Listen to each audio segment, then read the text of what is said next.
Thank you for joining us. And Brendan, we wanted to know, can you describe some of the key challenges that the FPSO sector is facing today, especially in the area of safety and design? Yes, I mean, safety and design for FPSOs, one of the key issues is in relation to response to fire. Typical FPSOs, oil-based, and so if we have a fire, it's going to have a lot of smoke. And for majority of FPSOs, unless they're spread moored, if they're single point moored, they'll be weather vaning until the smoke will tend to go towards the accommodation at the rear.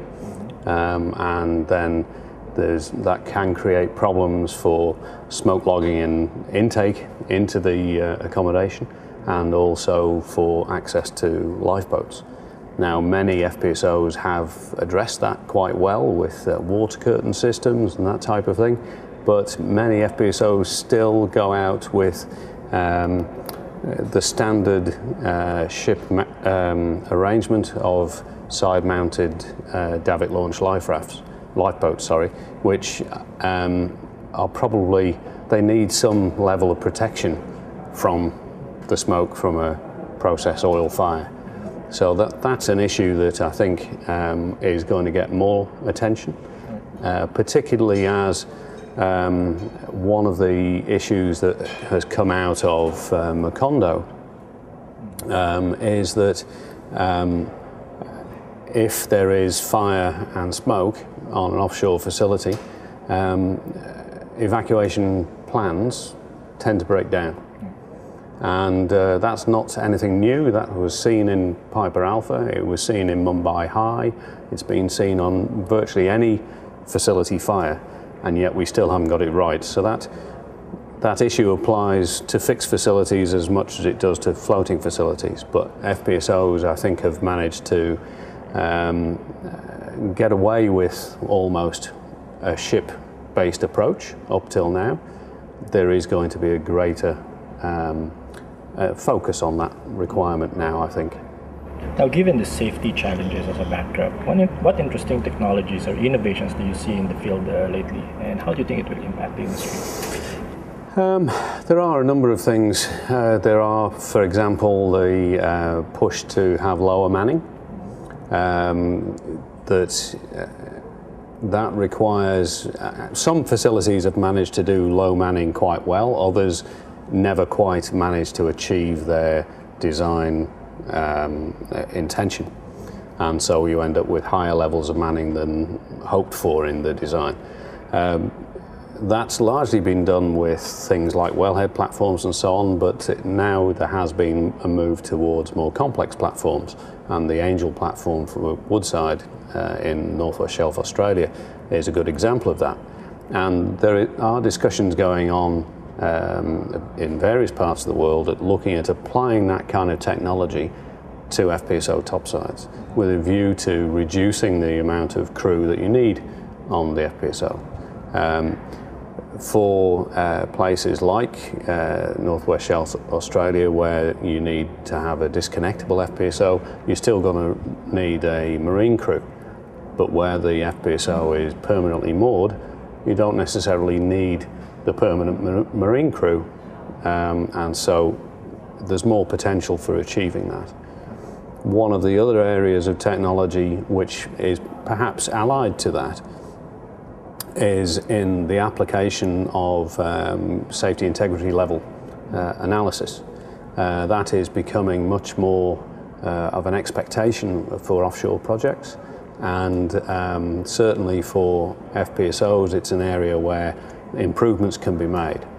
So applying layer of protection analysis as part of the IEC 61508, 61511 standard is something that we're seeing increasingly done on the bigger projects, and that's starting to filter down to the smaller and FPSO-based projects, and also it's becoming an expectation from the regulators. One of the things that can do is it can actually help you achieve a greater level of reliability.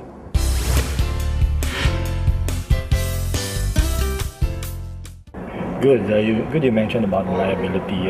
In your opinion, will improved safety deliver You mentioned reliability, at the same time productivity and availability. Can you talk about the dynamics involved? Yeah, the SIL technology, SIL analysis, that's basically risk-based design, and it helps you achieve a level of instrumentation and reliability in instrumentation that is appropriate to the risk. And that risk can be measured as risk to personnel, risk to the environment, risk to production, risk to business. So by applying that technology, you end up with a facility which is inherently safer, but is also more reliable and gives you better production outcomes. So I think that that is a very important area which will be embraced by the FPSO community. Now let's talk about the larger role that the region is playing, particularly the Asia. What kind of role do you think Asia would be playing in the future development of the industry? Well, one of the key things, obviously, is that many of the FPSO contractors, the main FPSO companies, have their headquarters in Asia and their engineering centres in Asia. And so there's no doubt that Asia will continue to play, from that side of things, a very important role in FPSOs worldwide. But one of the other things as well is that increasingly companies operating in the Asian sector, even though their regulator in the area of operation, the country of operation, might not require a safety case, we're now seeing more of the operating companies adopt the safety case and apply it without being asked. And a good example was one that was talked about this morning by EMAS in their presentation, where Premier Oil, for a Vietnam project, had applied the safety case. And they felt they achieved many benefits from it, in improved quality of the facility, and again going back to the reliability and productivity afterwards. Now, looking ahead, how will you see the FPS sector evolving in the next couple of years? It's obviously a difficult time with the global financial crisis. There was discussion yesterday from analysts saying that the expectation was most FPSOs to be ordered in the next 2 or 3 years would be for Brazil and West Africa. And whilst I think that's probably true, that still there is going to be a number in the Asian sector where we may yet still see difficulties because of the financial crisis is the small to medium operators who prior to 2008, the small to medium operators had been able to use the FPSO technology as a really cost-effective means of developing the small marginal oil fields. Well, now they are struggling to get the finance to be able to do that. Hopefully, if things move forward, then we'll see some of those projects coming off the back burner.